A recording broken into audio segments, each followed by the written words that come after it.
Welcome back to a very special episode of Microphone Monday. I'm your host, professional voiceover artist John Bailey, and I had the pleasure and honor of interviewing Michael Bell. He is a legend in the voiceover business. He's done everything from Smurfs to Transformers to G.I. Joe to Super Friends and on I could go. He's done scores of voices for cartoon, commercials, video games. He's even been an on-camera actor as well as a voice director.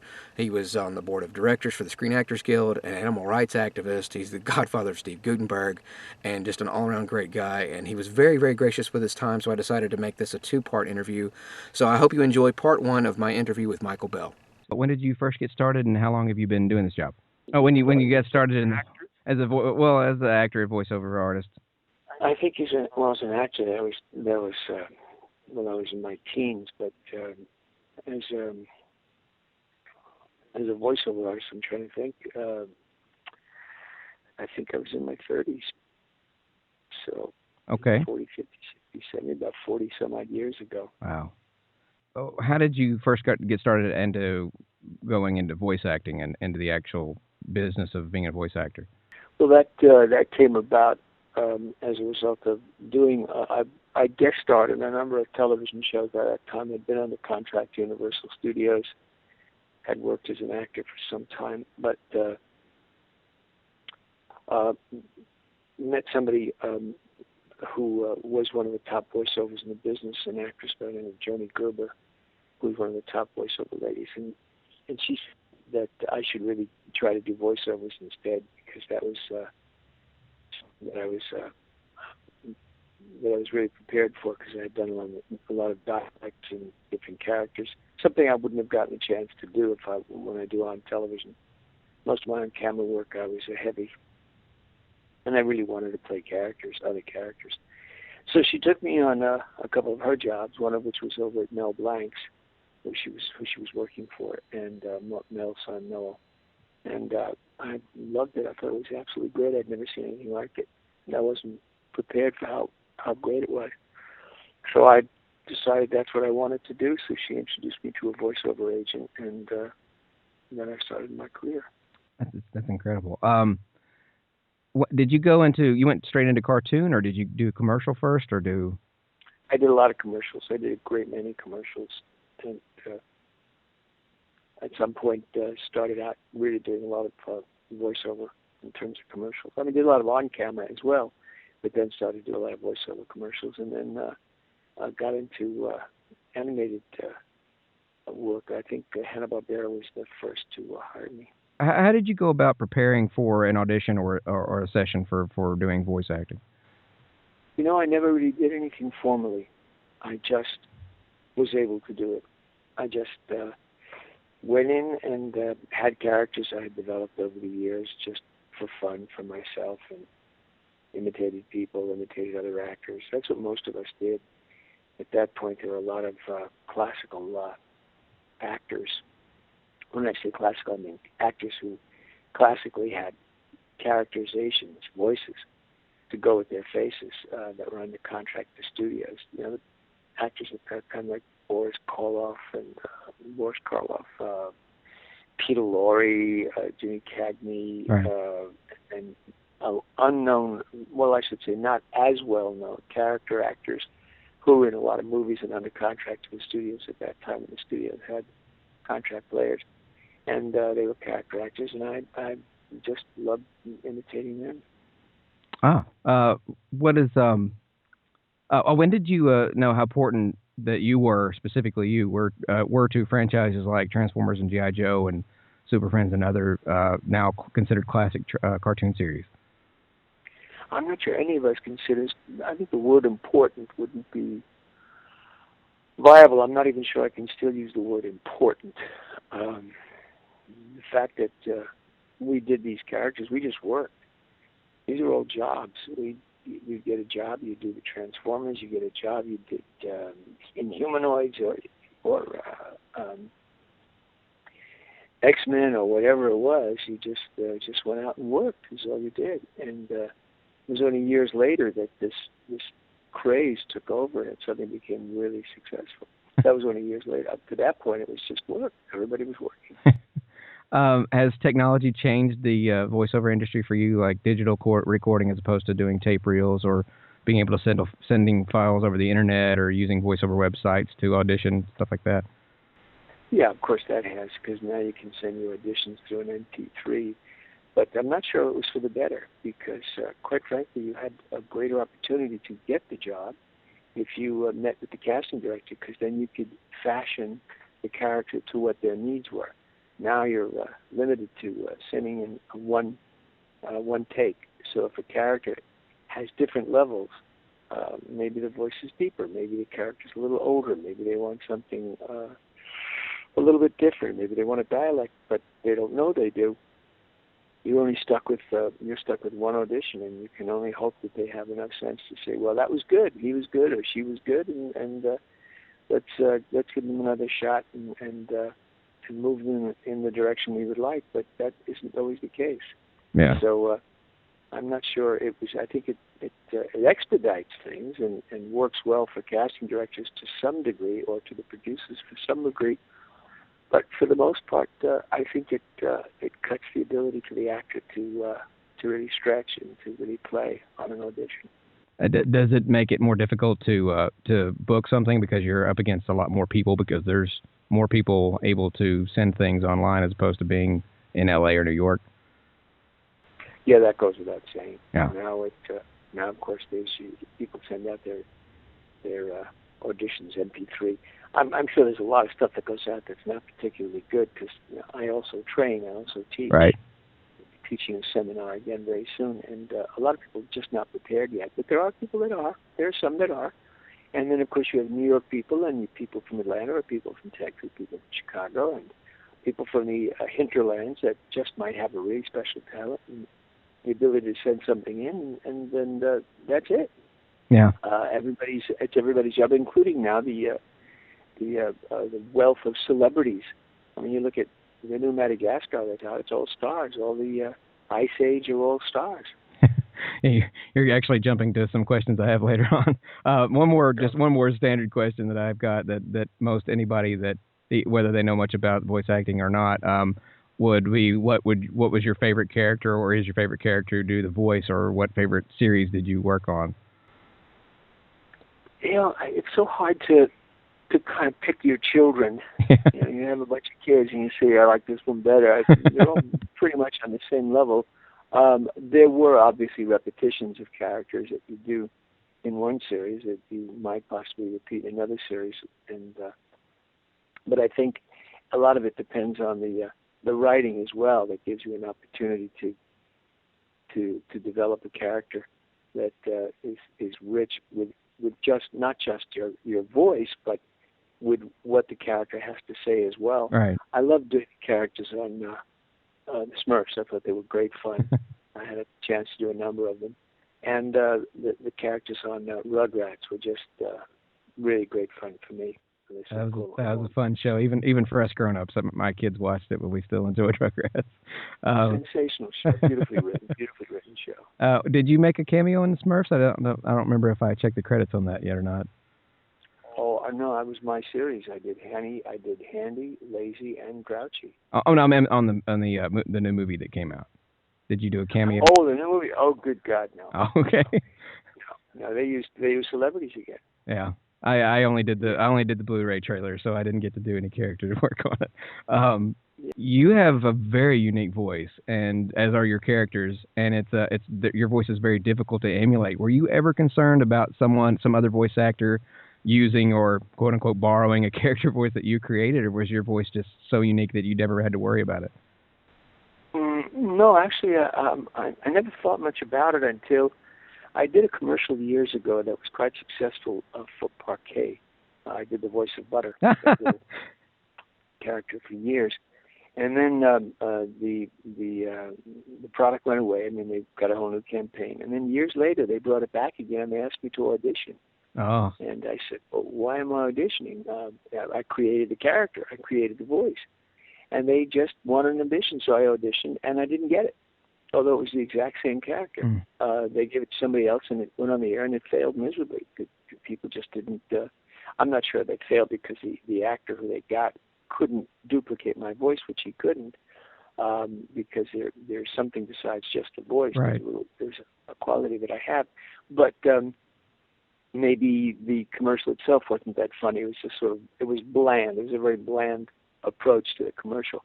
As far as characters in animation, which is evident now, I wasn't asked to do the new Transformers. Now, to be honest with you, I haven't seen it, the new animated Transformers. I don't know if any of my original characters are on it, or if anybody has replaced me in those original characters. I really don't have a clue. Yeah, I'll go ahead and jump to that question now. I was going to say that because the cast is much smaller on the new Transformers series, but they recently had an actor from a different Transformers series, David Kaye, who did Megatron and Optimus Prime in different series. He was a guest on the show, and I was wondering if they haven't put any of the characters that you have done on the series yet. But I was wondering if there were any plans for that. Did they contact you about any of the video games, possibly, like the War for Cybertron or Fall of Cybertron? Nope, no, it's contacted me at all. Ah, that's a shame. No, the assumption is that, he's going to sound different. He's not going to sound the same. You have one of those timeless voices that hasn't changed at all. Well, I kind of thought that was the case, but listen, you're not going to fight with a producer or a production company or a casting director. No, I want to put my fresh stamp on it. I know when they did Transformers, the movie, they used Peter only, right? And they got all new members, and I don't recall if I read for that. In fact, I think I may have contacted Michael Bay or whomever, and said that I would be available if they were going to do Prowl, because I knew they were going to enhance the voice, and I'd be available if they were going to do Prowl or Swoop or Brainstorm or something. But somebody got back to me from the office and said, we're not going to be doing any of your characters. And I said, okay, fine. That was it. That was the end of story. But I know they did use, they recently used Frank in the second one, right. Or the third one, I'm not sure. Because I called him and I asked him, and he said, no, nobody called me and asked me. And then they did the second one and they called Frank, which is good. Yeah, and they didn't use him as his original, his most iconic character in the show as Megatron. But that actually brings up the question I actually had, was that I'd seen a video that you were very open about your opinion about them not using original voice actors like yourself in the movies.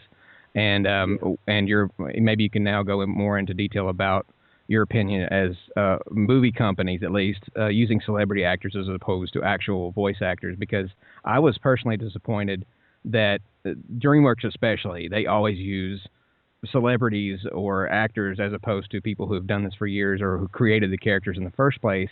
And yet when they did the first Transformers movies, they used somebody like Jess Harnell, who's not a celebrity, he's a voice actor. And, several other ones. Only Hugo Weaving was actually a celebrity who did the voice of Megatron. All the other ones were actual voice actors, actually auditioned for it. And I was like, well, if they had them audition, why not just use the original? I mean, they used Peter, they used Frank. Why not use the original cast for these characters? But, I have to agree with you. I mean, you pretty much said it for me. We're all actors. When they say right. voice actors, many of us have had on-camera experience. And as you've noticed right. in my IMDb, you can see I've done a lot of on-camera. Guest starred in a lot of major television shows. So the point is that they use stars, I think, whether it's to raise funds. I mean, you say, if you can use Cuba, you say, why will you use him? Well, because he's won an Academy Award. Right. Why would you use Brad Pitt or Demi Moore or Angelina Jolie? Because they're all famous. But kids don't go to those movies because right. those people's voices are in them, and they don't seem to get that. It's kind of like a self-ordained virus for those of us whose lives are basically dependent on voiceover. Right. I used to joke about that years ago. I was sitting in an audition, and Gene Hackman walked in, and James Wood walked in. Now, it's not an audition, it's a job. And they sat down and began to talk to each other about all their great voice work and how much money there was involved, and wow, what a great gig. And they had, and Jim Wood turned to me and said, you do a lot of this? And I said, yeah, this is my living. I don't do on camera. I'm not that interested any longer. I wasn't interested because it wasn't anything that I really wanted to do. I really wanted to do this. And I was so tempted to say, they offered me at that time, tells you how long ago it was, they offered me the movie Born on the 4th of July to star in. I said, no, give it to Tom Cruise. It's what he does. It's really what I wanted it. Yeah, and I'm thinking, God, you guys, you make a fortune doing it on camera. And you have a huge star system going. I mean, both of them were stars, and they They were talking about the movies that were lined up. They had several movies lined up they were going to be starring in for the next couple of years. And here I am sitting here, schmuck that I am, hoping that the VO that I'm going to do is going to be a campaign, that it's not going to be just another radio commercial. Right. Yeah, I think that's what all voice actors want. But you can't do anything about that. Yeah, sure. And then, of course, even if it's a bomb, I mean, I think there's been several animated films that came out that were absolute bombs with major stars in them. Yeah, like the B movie with Seinfeld, that crashed and burned, and all the money they put into it. Yeah, and then I think there was the film with Brad Pitt and Demi Moore. I think it was something about it was a Disney film that a VO, and it just went into the toilet. Yeah. And there was a thing that I think Kenneth Branagh did about a couple of Western guys and then some other famous star. And, I mean, that doesn't make it. If the story is good, it'll make it. Look, if you get somebody like Robin Williams or Eddie Murphy, I get it. They have a quality that is all their own, and they're wonderful riffers, and they do. He does the same thing over. They do the same thing over and over and over and over again. And people love it, and it's funny, and they're very, very talented. And so, okay, but then you lace the rest of the show with actors that do characters, that create. But that's not what they do. They use actors who are recognizable voices. Look at Katy Perry playing Smurfette. Yeah. Why would you use Katy Perry? Because he's a famous singer. Yeah. That's really what we're talking about. Yeah, my four children just went to see Madagascar recently, and if you told them Chris Rock and Ben Stiller, they would have no idea what you're talking about. But you say Marty and Leo, and oh, okay, I know who that is. Yeah, they don't have a clue. You want to stick in Justin Bieber, the kids will go watch it. But some of the really bona fide stars have been around for a while. No, they're not going to know, and it doesn't really lend itself to the movie. I don't think the voices of Alan Cummins, who I think is brilliant is a brilliant actor, or what's his name, who played my character, who played Grouchy. That would be George Lopez. I had to try to voice match for him the other day. I don't think that they enhance a film. Quite frankly, I really don't. And I didn't prefer him at all. I didn't like the character with him as Grouchy at all. I'm so used to hearing you. It's crazy.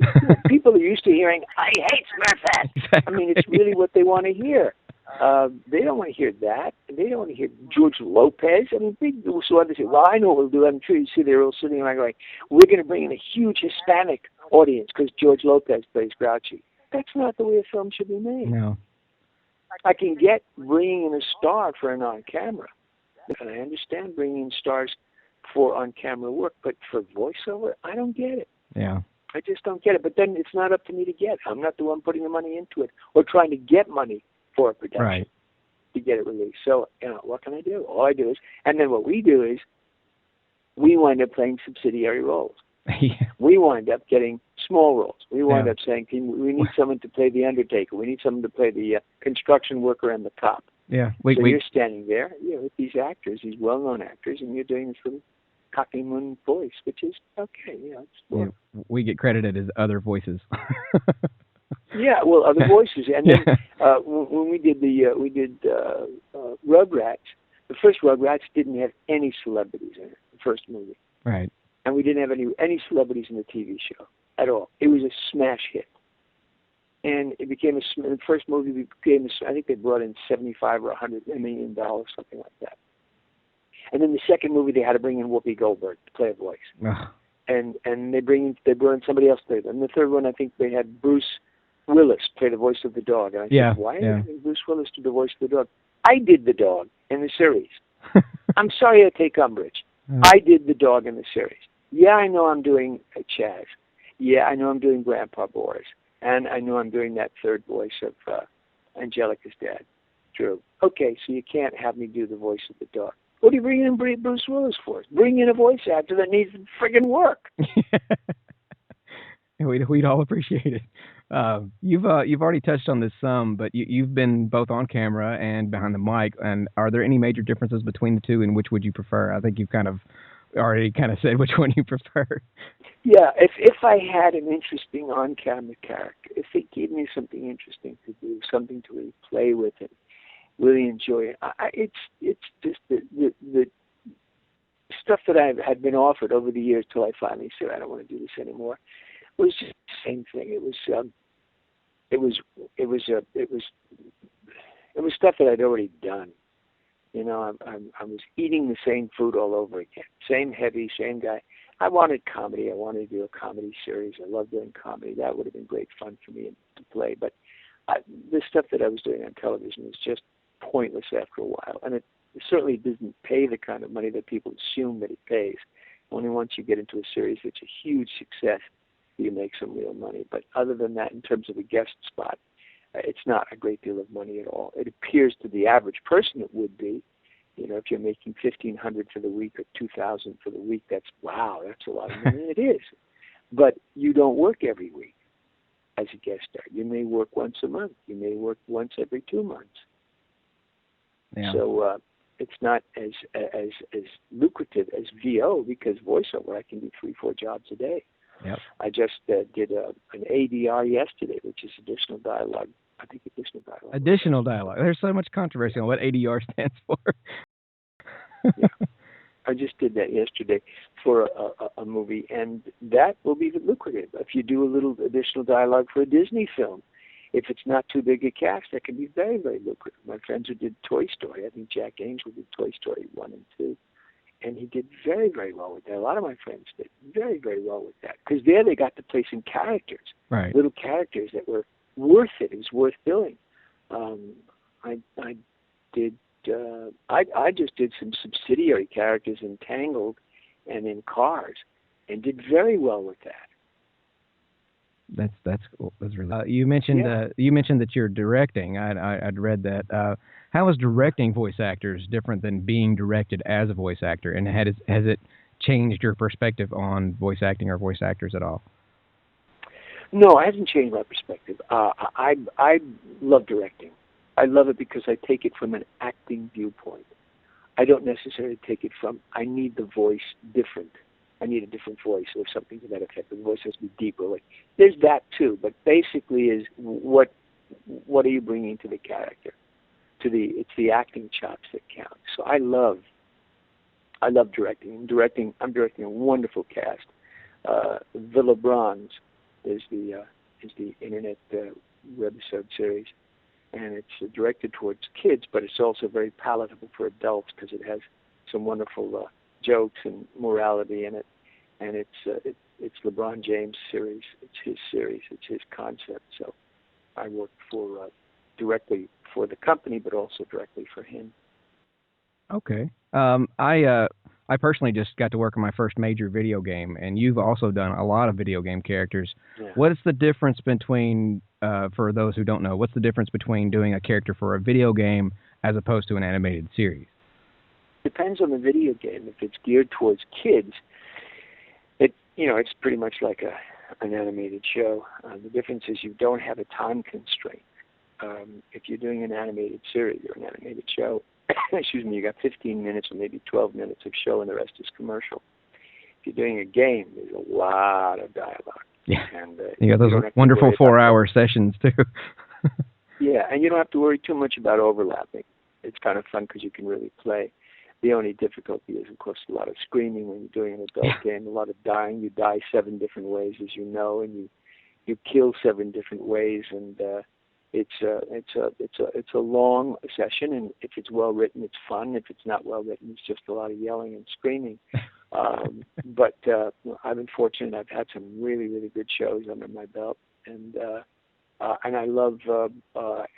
Most of the time, I work with some really fine directors, and they know what they want. That's the difference. The difference being, of course, you're working a long time, and you don't have to worry so much about overlapping, and you don't have to worry about what you're saying, because after all, much of this stuff is very adult. A lot of the stuff is so adult that it's literally like doing it on camera to some degree. Yeah. Very much like doing it on camera to some degree. I would rather work with a group of people at one time, though. Difference is the changes that have come about from the 60s and 70s into the late 80s was you used to work with a full crew. It was like doing a radio show. Right. The Smurfs, it was like sitting around, you first read through the script, and you made your adjustments, and everybody got their characters to play, so you had a chance before you went on, and you did it, and you worked together, and it was fun. It was literally like doing a series, an on-camera series, or a radio show. Then after a while, people couldn't make it. They could only make it from this date to this time, or this time to that time, and you wound up eventually just talking to yourself, getting onto a mic and answering somebody who's not there. Yeah. And so the difference is that you don't know what the response could really be, because you don't know how the person before you delivered their line. And that would often tend to maneuver you into how you would deliver yours.